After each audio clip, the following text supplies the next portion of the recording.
पावन होगा। मला सांगा, शबरीच्या हातानं रामप्रभूनं काय खाल्ले? बोर तर खाल्लेत, पण उष्टे बोर खाल्ले का नाही?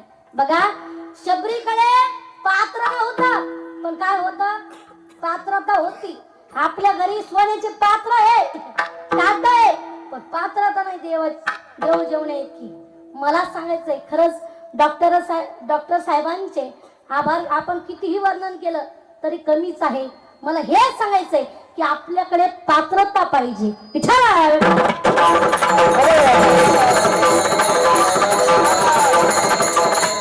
बघा, सुदामजीने काही दिलेलं नव्हतं देवाला. पैसे दिले नाही, सोनं दिलं नाही, फक्त काय दिलं? मुष्टीभर पोहे दिले, काहीच दिलं नाही. म्हणून मला एवढंच सांगायचंय, आपल्याला देवाने हात दिले ना, काही ना काहीतरी त्या देवाला देत जा. पण लोक लय हुशार. निपाणी महाराज लोक जर कथेला आले ना, किडके फळ घेऊन चलते. किडलेले जांब देवाला, चांगले पोटाला. किडलेले सेब देवाला, चांगले सेब पोटाला. पण देव लय हुशार. देवाला जर किडके दिलं तर देव सुद्धा लेकर किडके देतो.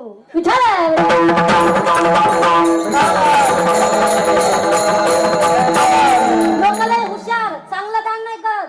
ब्राह्मणाला मरी गाय दान, जुनं वाक्य आहे. लोक लय हुशार निघले. कीर्तनकाराला सुद्धा फसवतात काही ठिकाणी. एका ठिकाणी कीर्तन झालं, वयस्कर बाबा माझ्याकडे आले, दर्शन घेतलं. आता ते गावामध्ये परंपरा होती. आता तुमच्या नगरीमध्ये परंपरा आहे की नाही मला काही माहिती नाही, पण आजपासून चालू करा. खरंय का नाही? आज पहिला दिवस आहे, उद्याचं नाही सांगतात, पण मी आले म्हणून चालू करा. पण ऐका, कीर्तन झाल्याच्या नंतर एक बाबा माझ्याकडे आले. आल्याच्या नंतर बाबांनी दर्शन घेतलं आणि 100ची नोट माझ्या पायावरती ठेवली. म्हणजे तुम्ही म्हणताल तुला पण काही पाहिजे का? फुलाची पाकळी देत चालायचा. देवाने हात दिलेत ना, म्हणजे तुम्ही द्याच, असं मी काही म्हणणार नाही, पण तसंच काही तर समजून घ्या. 100ची नोट बाबांनी माझ्या पायावरती ठेवली. म्हटलं बाबा, गरीब परिस्थिती दिसते, अंगावरती कपडे एवढे चांगले नाहीये, गरीब परिस्थिती देते आहे, पण तुम्ही एक काम करा ना बाबा, 100ची देऊ नका, 10ची ठेवा. बाबाने ऐकलं नाही म्हणे ताई राहू द्या. पण काय झालं, आमचे बंधू आलेले होते कीर्तनाला. दुसऱ्या दिवशी पर्स उघडली, ती 100ची नोट जी बाबाने दिली होती ती काढली, पाहिली आणि एकटे हसू लागले. मला म्हणू लागले, दीदी तुला ही 100ची नोट कोणी दिली? म्हटलं काल ज्या ठिकाणी आपलं कीर्तन झालं ना, त्या ठिकाणी एक वयस्कर बाबा आले होते, त्या बाबाने मला 100ची नोट दिली. काय झालं? काय नाही म्हणे ताई, तुम्ही ही 100ची नोट पाहिली का? डॉक्टर साहेब, मी ती 100ची नोट उघडली, अर्धी 10ची आणि अर्धी 100ची होती. म्हणजे बाबाने कुणाला फसवलं? आम्हाला फसवलं. पण ऐका, आम्ही एका गावचं पाणी पित नाही असं लोक म्हणतात. काय झालं, खूप दिवसाच्या नंतर मी गुरुजीच्या दर्शनाकरता गेले, पैठणला गेले. ती 100ची नोट मी गुरुजीच्या पायावरती ठेवली. आता किती अपराध घडू लागला बरं का. ऐका, तेवढ्यामध्ये गुरुजींनी सुद्धा आपल्या खिशामध्ये हात घातला. मला म्हणे, दीदी 100ची ठेवू नको, 10ची ठेव. मला नाही गुरुजी, राहू द्या. खूप दिवसानं दर्शन झालं, मी ऐकलं नाही, पण गुरुजीने आपल्या खिशातून 500ची नोट काढली आणि माझ्या हातामध्ये ठेवली. मी म्हटलं, आता मनामध्ये विचार करू लागले, आपल्याकडून किती अपराध घडू लागला. आपण आपल्या गुरुजीला फसवतोय. म्हणजे अर्धी 10ची आणि अर्धी 100ची नोट आपण आपल्या गुरुजीला दिलेली आहे. पण ऐका, तेवढ्यामध्ये मी गुरुजीला सांगितलं, गुरुजी तुमच्या हातामध्ये मी दिलेली जी 100ची नोट आहे ना, ती अर्धी 10ची आणि अर्धी 100ची आहे. पण ऐका, गुरुजी ते कोण होते? माझे गुरुजी होते. ते मला म्हणू लागले, दीदी तुझ्या हातातली तू 500ची पाहिली का? मी ती नोट उघडली मावशींनो, अर्धी 5 मध्ये 20 आणि कोपऱ्यात 500. म्हणजे गुरुजींनी मला ओव्हरचेक केलेला होता. म्हणजे या हाताने आपण चांगलं दान करत नाही. विठ्ठल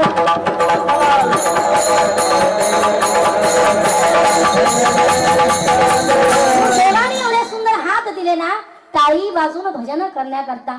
देवाने एवढे सुंदर कान आपल्याला दिले, कशा करता?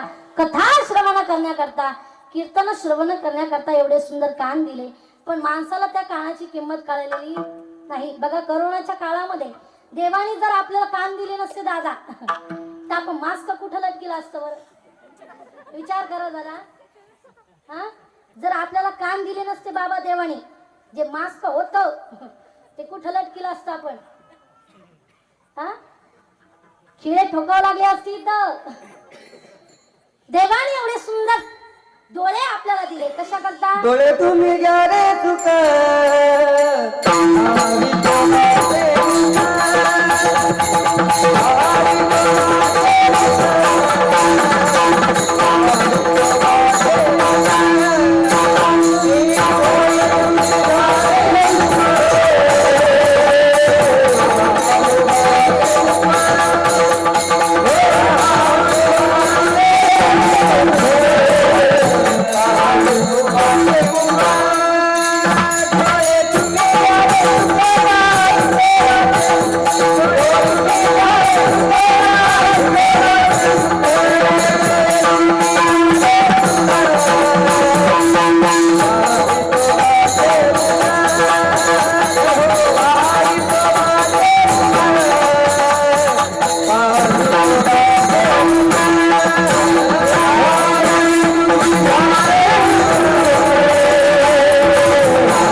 संतांनी उपदेश केलाय. हे डोळ्यांना सांगितलं तुम्हाला जर सुख पाहिजे ना तर काय करा, त्या परमात्म्याला बघून घ्या या डोळ्यानं.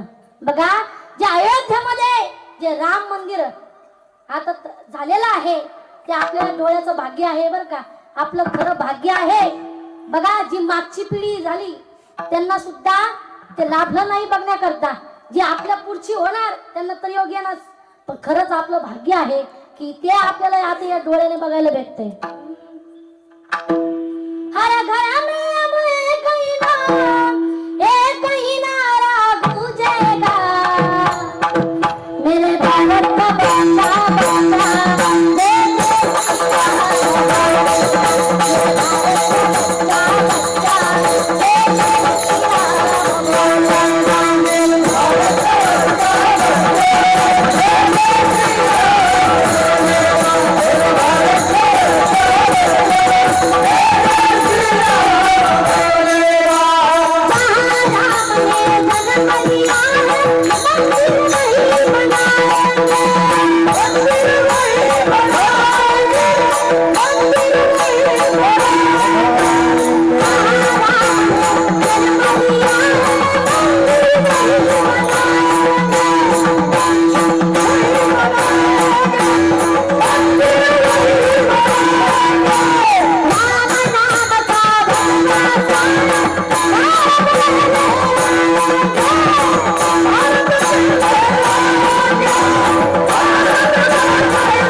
ऋषिकेश दादासाठी एकदा जोरदार टाळ्या झाल्या पाहिजे.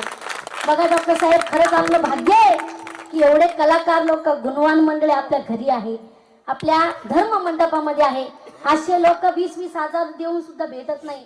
आपलं भाग्य आहे. खरंच दादांचे आभार व्यक्त करते. बघा, खरं जर म्हटलं तर खरंच सगळ्यांचे दादा येते. आता ऋषी दादा म्हणतात आमच्या तिकडं. सोपं नाही ते, तुम्ही म्हणत असतात, पण आम्हाला ऋषी दादा म्हणावं लागतात, कारण त्यांचे वडील आमचे गुरु होते. विठ्ठला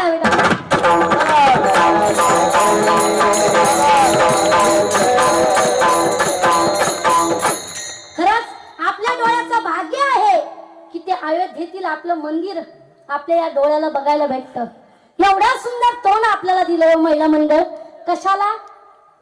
बांधायला, शिवे द्यायला नाही, त्याचं भजन करण्याकरता.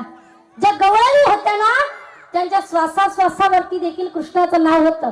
त्या म्हणायच्या, सासो की माला पे सिमरू में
देवाला प्रश्न केला, काना या डोळ्याची पापणी आम्हाला नसती दिली तर बरं झालं असतं का?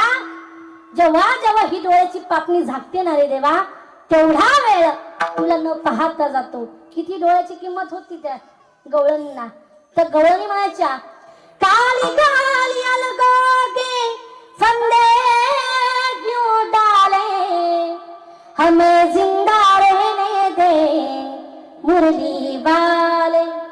हे रंगील नैना तुम्ही गो बालक, हे मीठे मीठे मेरा तुम्ही गो बालक, हमारी नजर से निगाहें हटा ले, हमें जिंदा रहने दे मुरली वाले. किती किंमत होती त्या गवळणींना. आपल्याला तेवढी किंमत नाही.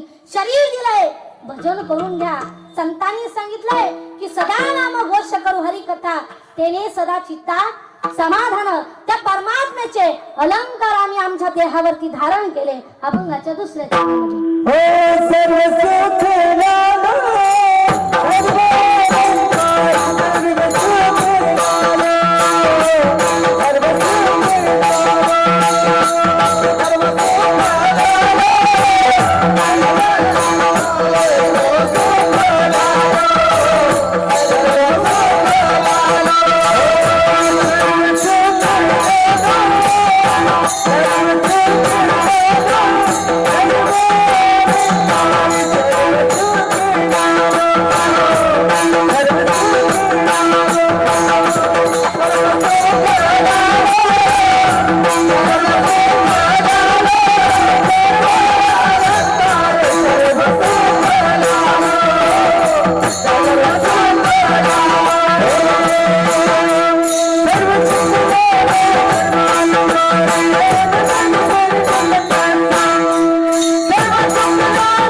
अहंकार आम्ही आमच्या देहावरती धारण केले.